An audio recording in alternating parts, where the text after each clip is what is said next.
So this one is going to be foam rolling the outside of the hip.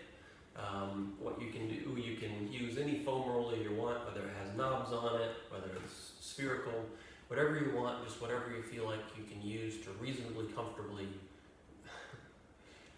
This video will detail foam rolling the outside of the hip. If you find your thigh bone right here, what you're going to want to do is just trace up and around your thigh bone on the outside of your hip. The foam roller you can use, you can use whatever you have, whether it has knobs on it, it's spherical, whatever is reasonably comfortable for you to roll out the outside of the hips. So I'm on my side, I'm going to bend both knees, and you can really do any pattern that you want here. So that can be just rolling up and down, that can be rolling forward and backward,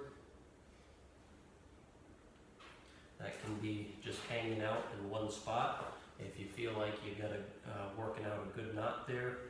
But you're going to want to work from pretty much all the way in the back of the hip to right around to the front side of the hip.